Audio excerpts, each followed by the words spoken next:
Yeah? Good.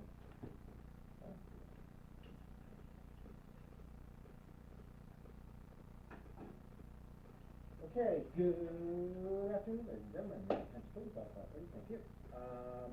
Welcome to your second day of 9th grade world history, Mr. Hanson's class. We'll do a little bit more on the introduction. If there's any other questions or things that you wanted to know about and so forth. Otherwise, we'll be getting into your notes, so take your notes out. Whatever system you're going to be taking notes in, notebook, paper, anybody do it in the electronic? You're doing electronic and so forth? Yeah, you got a good charge? Is there a place I can charge it? There is a place you can charge it. Okay? If you have a cord, I've got, somebody left their charger cord right here. I don't know if they intended to like abandon it forever. So if you want, do you want to change seats? Is it okay if I do this while I'm in it? Well, we're going to be taking notes pretty much all period. Okay. So. Is it okay just for today? I'll have it charged for tomorrow. They're not tomorrow. You don't want to give up like the family seat. Yeah. I love it when my thing is charged, but I hate it when I get into a situation when my device is not charged, and I'm looking around for like plug-ins or whatever and so forth. I got a newer phone like within the last year, and I don't have to plug it in. I got them together. Great. So, there is something I do need to get for you guys, and that is your textbook. Okay? So I am going to be providing you with a textbook, which is right here. And I have your name written inside of it. And you will take this book, you will take it home, so that it is home, so you don't have to carry it with you all the time, like all the other stuff you're carrying around, which is causing all kinds of back problems and so forth. Okay? I will be giving you guys later on a quiz. Oh, I don't see a quiz there yet. That's great. Yes. 11th grade. Yes. No, that's not great. You will have a quiz later on. I'm going to be doing some things with you guys as far as like helping you along so that you're good note takers, good quiz reader preparers. Okay? For now, just know, write a book, take it home. Yeah. Okay? Carson. I'm going to put it right there, and she's coming this way. And Chloe. Okay? This book we'll use just this semester, and I'll probably collect them. And then we'll have another book that we'll use for the second semester. Okay? Okay? Yeah. And Bobby. Yep. And Abby.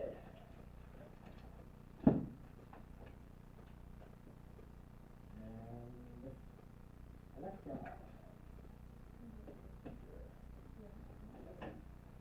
And Hannah. And Helen.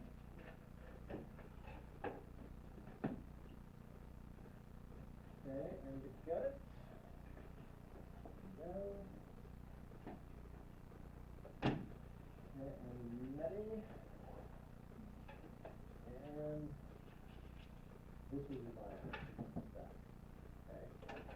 Show you that.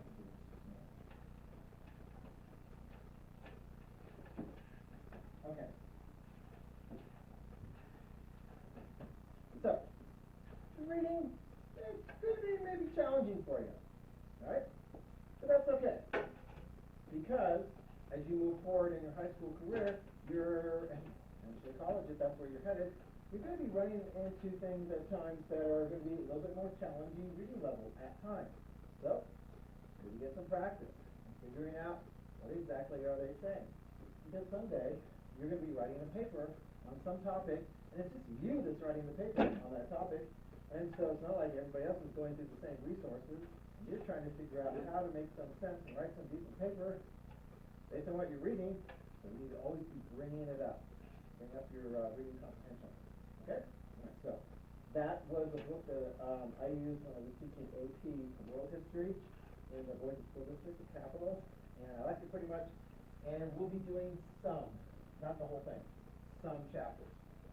Okay? In fact, specifically, chapter 17, if you're curious, because it's going to be time to get started on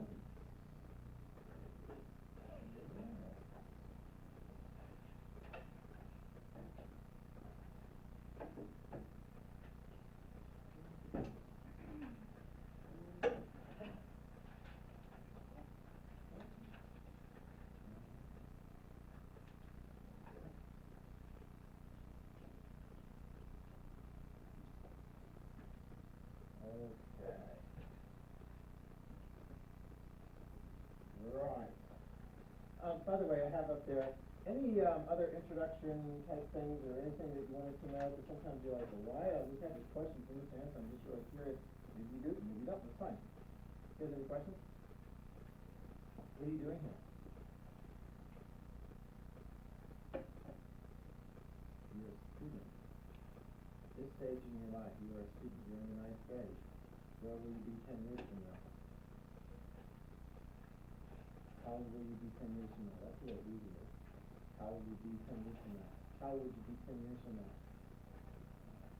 What? 24? That's crazy.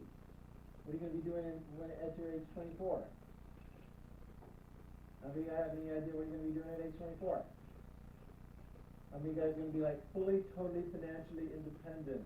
You're going to have your own house and all your income that you need. How many of you guys have some idea of what you might be doing?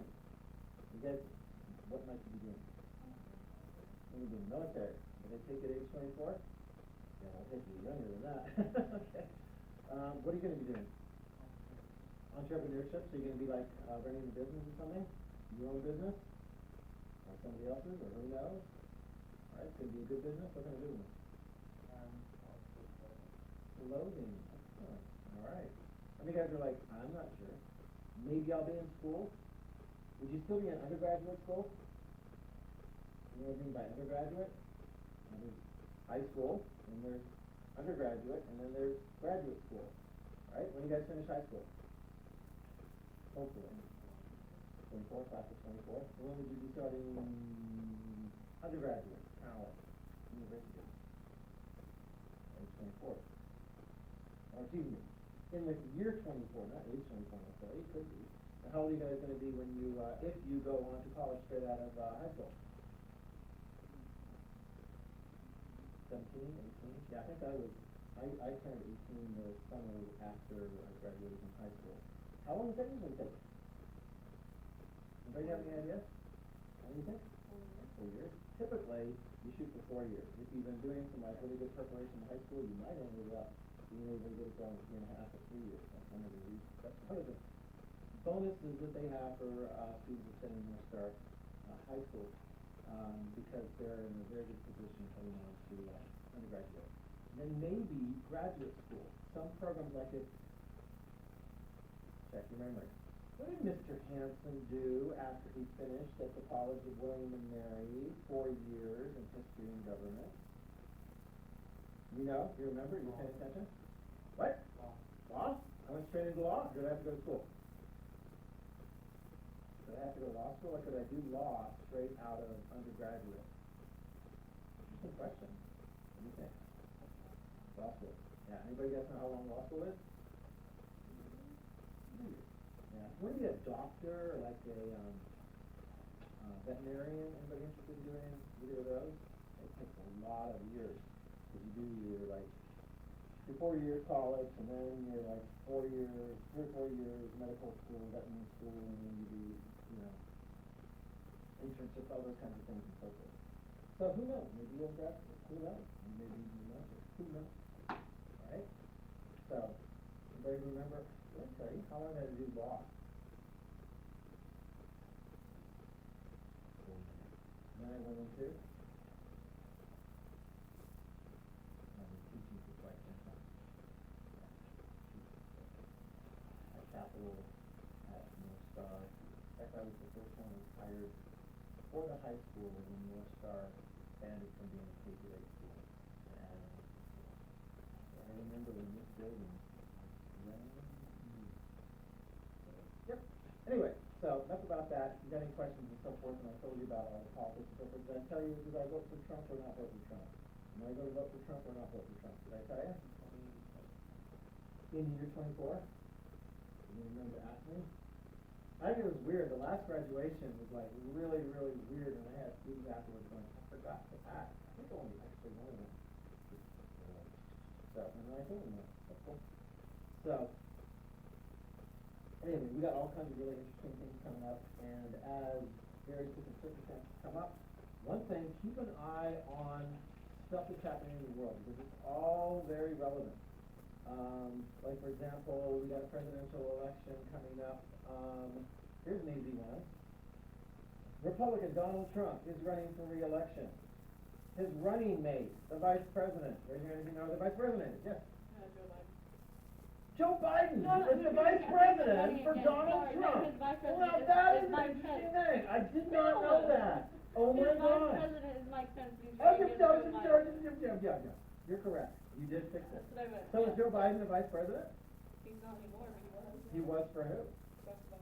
For how long? 8 years. 4 years. 8 years? Yeah, Obama. And you can look up there.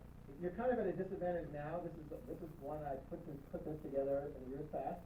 You're like, oh, how good are your eyes? You're squinting. Yeah. I tried to make the font size big enough so you could like look at the years, although it is still kind of small.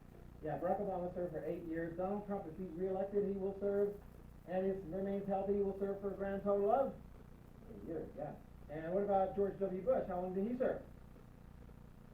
8 years. What about Bill Clinton? Yeah, that's the thing.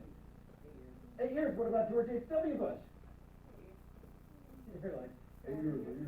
No, only 4. What happened to him? Did he like not run for a second term? Anybody know? Something happened. I'll give you a clue. He ran for a second term. What happened? Actually, yeah, he lost to who? Bill Clinton. Yeah, Bill Clinton beat him. Right. So Joe Biden. I don't know. People are like, what are you gonna do? Joe Biden beats Donald Trump. He's gonna come up with a whole new configuration. Are you gonna make it all balanced and everything, or are you just gonna move your Uncle Reed's poster over to the side and put Joe Biden's in there? And somebody's like, no, that's just like, it's just not balanced. We need symmetry. I mean, look at this. Look at all these flags that I did once upon a time, and I tried to create like a symmetrical kind of a thing with all of the various different flags with all the different countries and so forth. And what do I do if Joe Biden wins? Joe Biden is a Democrat. Again, you tell me who his running mate is. Yes? Who? Kamala Harris. Who's she? She's a woman. Yes. Who? What do you know about her? She's not a Republican. Donald Trump is a Republican. So is Mike Pence. That is his Republican running mate. Who is the vice president, the current one? Joe Biden is a Democrat. Who is Kamala Harris? What political party? She's a Democrat now. Democrats don't say she's Democrat and so forth. Anybody know what her job is right now? She is the United States. Yes. She is. She's in the United States Senate. My dad was in the House. There's 435 members of the House, 100 members of the United States Senate, 2 for each state, and she comes from, here's a dead giveaway, the biggest state in the country. Yes? That is correct. Okay? And she, before serving as a United States Senator, she was like Attorney General for the state of California, so she's had some similar background. I wasn't the Attorney General for the state of Idaho, but prosecution, like doing law enforcement prosecution kind of thing. So anyway, we'll follow some of that, and traditionally what I do is encourage students to actually do pay attention to what's going on. That's a big deal. We have an important presidential race. And to do predictions like who's going to win? Who's going to win in each of the different states, the 50 states in the District of Columbia? And like I'll hand out maps and students can like predict who they think will win. Who's going to win Idaho? How many do you think Joe Biden will win in Idaho? How many do you think Donald Trump will win in Idaho? I think Donald Trump will probably win in Idaho. How many do you think that Joe Biden will win in California? I think Donald Trump will win in California. And here's a tough one. Wisconsin. What they call swing So there's a number of states, probably about 10-ish states that are kind of very, very close, very competitive. If you do very well in those, you may end up being elected president. If not, not so much. We'll keep an eye on that. All these things are going along, right? Will you be old enough to vote in the next presidential election? 2024? The election's going to be in November. Are you going to be 18 by the time we hit November 2024? That's not much good. Yeah. So you guys will be all graduated, healthy, graduate from North Star or whatever institution you finish at. Ever have pending on the college. And getting ready to vote in your first presidential election. Really, really cool. All right? And thinking back to those early days of your high school experience, and Mr. Hanson talked about the Mongols. Write it down. Here we go. Shall we get started? Let's do this. The Mongols. Okay? All right. By the way, since you guys are the green group, and I'm getting the videos for all the at-home learners, and of course, that's the kind of regular at-home learners. And then there's the blue people. Do you know who the blue people are? Do you know who they are? Can you name any of those people? Those are like your classmates. If you heard it before, you'd be like, oh, they're on the other one. What are they doing right now? Or at some point today? And posted something for them and for you. Anybody see that? Now, when you mean the video, you mean this video? The Mongols. Did you watch that? Okay.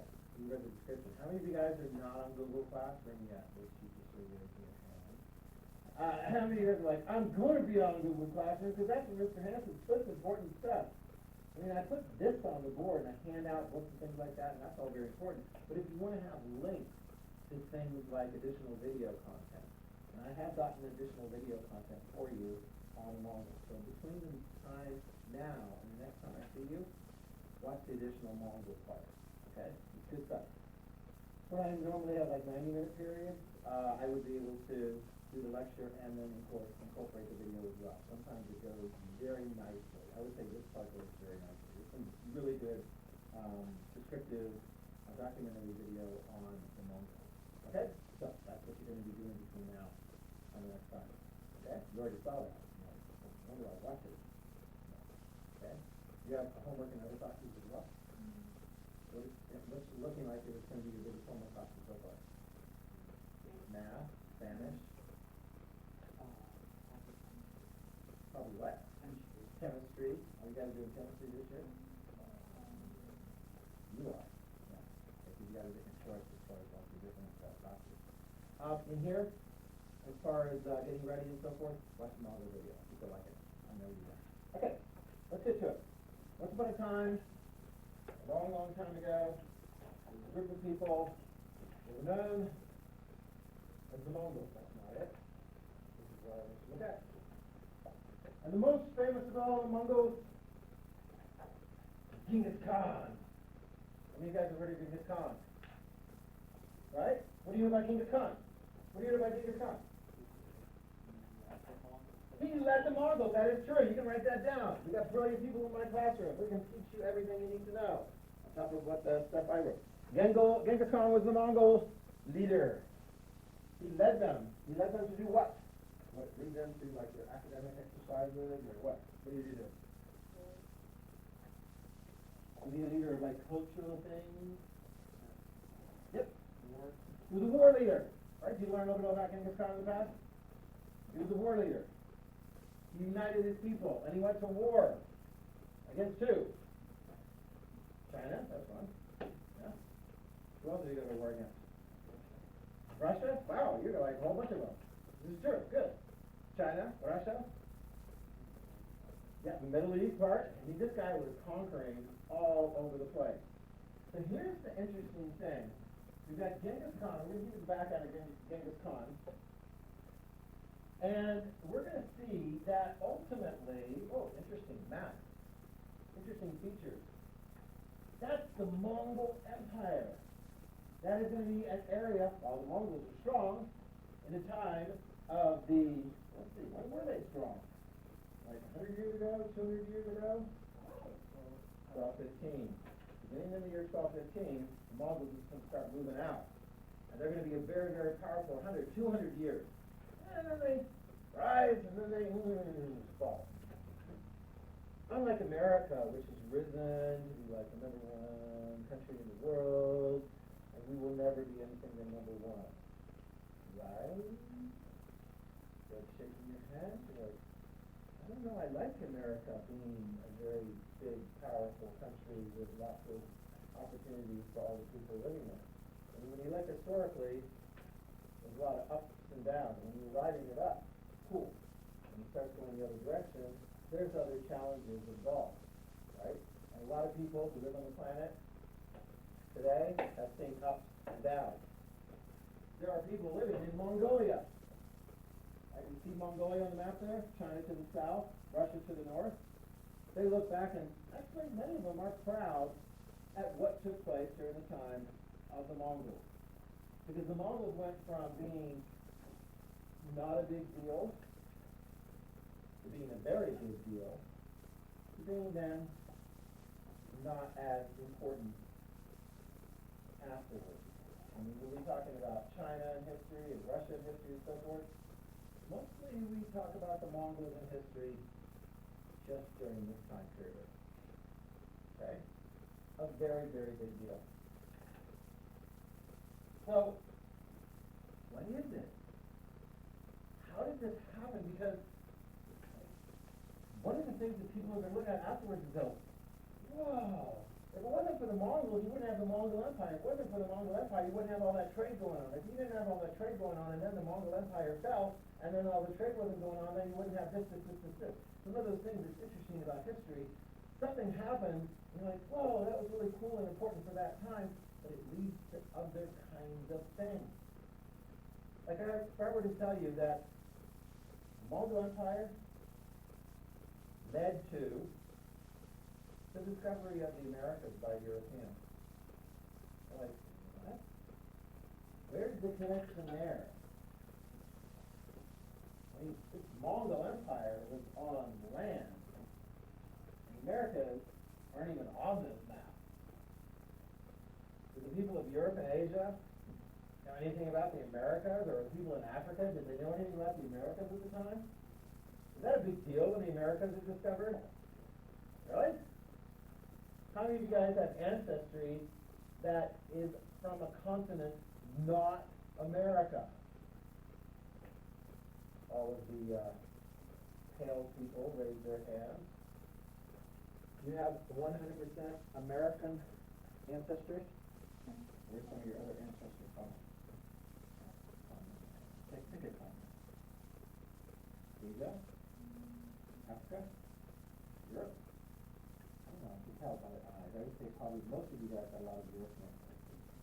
Okay? From what I can tell in eyes. Right? I mean, who did that? Yeah, right, it's like, who did that? What the heck is going on there? Interesting question. What does it have to do with the Mongols? You want a quick answer? You ready? Hold on, because we're going to develop this even further. Once the Mongols conquered all this territory, then there was lots of trade. Lots of trade, people are like, I like that stuff. You're over there in Europe, and you're like, I like that stuff from China. Oh my gosh, I want to buy more stuff from China, because look at it, it's traveling all this distance, and I really like it, it's really cheap. Say, look, they can go, what's the name of that road? It goes from China and makes its way west. Silk Road, you know about the Silk Road, yeah. So you go on the Silk Road, you buy all this silk, and I don't know, tea and jade and other things from China, and you're buying that in Spain. All this, you're like, this is good, I love this stuff, this is good. I'm going to buy some more. And then all of a sudden, lo and behold, the Mongol Empire is gone. Poof! What happened to it? The road, it fell. I can still get stuff from China, can't I? Can't I? I mean, it's like, the Silk Road is still there. Why can't I still get the same stuff from China at the same low prices that I've been able to for the last 50 or 100 years? Anybody know? Yeah. The other one's getting back. And if something goes traveling through your territory, two things could happen. One, your territory could be dangerous. And if you're a merchant and you got dangerous territory to travel through, who are you going to hire? Going to hire you? I mean, what kinds of things? If it's dangerous, what kind of people do you want to hire? Soldiers and people to protect your trade as it's going through that dangerous territory? Or maybe it's going into a safe territory, and then another safe territory, and another safe territory. What is it called when you could keep going through one territory and another, and the government of that territory is like, you can travel through here, it's just going to cost you. You'll be writing this in your notes here in a little bit. What is that called, that tack of traveling through one territory into another? Have you ever heard of the word tariff? No? You're going to be writing that word down as we develop it. So we're giving you a real quick primer on, okay, so now all of a sudden you're in Spain and you still want to get that stuff from China, and the Mongols made it really easy, because when the Mongols were in charge, the roads were safe. Did they have to pay tariffs as they went through the Mongol territory? No, just one big government, Mongol territory. And so then when the Mongol territory disappeared, and all of a sudden you have a hodgepodge of different countries, and some of them are dangerous, so you have to hire all those soldiers to protect. Because otherwise robbers are going to take your stuff. All of a sudden, you're over here in Western Europe, and you still want that stuff from China, but it's getting expensive. Because they keep adding on the cost. Like, yeah, we can bring it to you, but it's going to cost you money. Is there a solution? I mean, if it costs too much to go over land or through the old way, I don't know, is there another way to get around? Let's look at this map. Is there another way to go from Europe to China other than like across the old traditional route?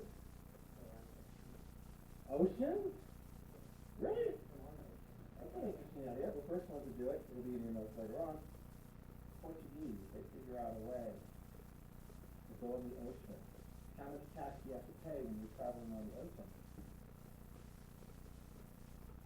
How many soldiers do you have to hire when you're going through the ocean? Depending on what ocean you're going to and what kind of people are there. Pirates. The first time the Portuguese sailors took a ship all the way to India and then came back, oh my gosh, those guys made huge profit. That's coming up later. We'll be putting that down in the notes later on. But that still doesn't answer the question, how did the fall of the Mongol Empire lead to the discovery of America? Who discovered America? Who discovered America? Who? Really, Christopher Columbus? How many guys would say Christopher Columbus? We'll give him credit for discovering America, although the Vikings discovered it earlier, but they didn't really develop it as much and so forth. So Christopher Columbus was like, what year did he sail the ocean blue? Whoa, that's a clever trick. It is 1492. In 1492, he sailed the ocean blue. For who? What country? We knew that Christopher Columbus was Italian. Does that tell you what country he worked for? Didn't do it for an Italian state. Right there? Wasn't there going over there? Yes, it was Spanish. Yeah, because the Portuguese are like, we already got a way to get there. You know, we're going around the southern oceans and da-da-da. And the Spanish are like, well, we're going to find another way. Christopher Columbus is like, if you head west, boom, you'll hit China, no time. Is he right? Not exactly. Because he miscalculated the size of the planet. And he didn't know that there were these two big continents in the west. This all goes back to Genghis Khan. If it hadn't been for the Mongol Empire, and then for all of the desire for trade that existed during the time of the Mongol Empire in Europe, and the desire to find cheaper ways to trade, I don't know that we would have bumped into America. Certainly at the time that it happened. This is fascinating that way. All right, so let's get some more details about Genghis Khan. Ready? Because there's some interesting things that take place. Because other things that have to do with Genghis Khan also impact history. And I think this year you guys are going to have a real particular appreciation of some of the impacts of what occurred during the time of Genghis Khan. All right, first, Genghis Khan had a very tough life as a young man. I think he was like even sold into slavery. His father was killed or something. Some of you guys remember some of those details? I mean, it was really, really hard. And he ended up being able to ultimately prove himself as like a top commander for another Mongol tribal leader. Because here's the deal. There wasn't just one big Mongol tribe that was all unified under one strong leader. There were lots of different ones. And they were always kind of like in competition with each other. And Genghis Khan worked his way up into the leadership of one tribe, and he didn't stop there. He ended up being the leader of that one Mongol tribe, and then what did he do? He took over the other ones. How did he do that? He did. You write that down. He ended up taking over the other one. How do you do that? How do you end up conquering all the other Mongol tribes and unifying them under your rule? I mean, what are the other Mongol tribes going to do when you come up to them and say, hey, you, Mongol tribe, get under my control? What are they going to do? They're going to fight back. And so what does he do? Yeah, fight them and beat them. Genghis Khan is known as a great general. He will lead his troops into victory first against fellow Mongol tribes. But of course his message to those other Mongol tribes is, you should be glad now that I am your leader, because together as a unified Mongol tribe, we've got a great future. We've got a very great future. Because then what was he going to do? The first time in history, all these different Mongol tribes together, unified under one leader. What's he going to do? He's going to start taking over stuff. And he does. And here's the thing about history. It's like amazing. He's not going to be the one to do it, but his grandson will ultimately lead and conquer China. And that's a bit of a surprise, because China's been around for a long time. They had big cities, they had big armies, they had fortifications. I mean, what have the Mongols got? Tell me. What have the Mongols got? What are they known for as far as fighting? Yeah. Horses. What can you do on horses when you're fighting? You can move fast. This is actually very important. Because the Mongols sometimes, when they would attack, they wouldn't give the enemy that much notice. I mean, if you're kind of coming along like that, they could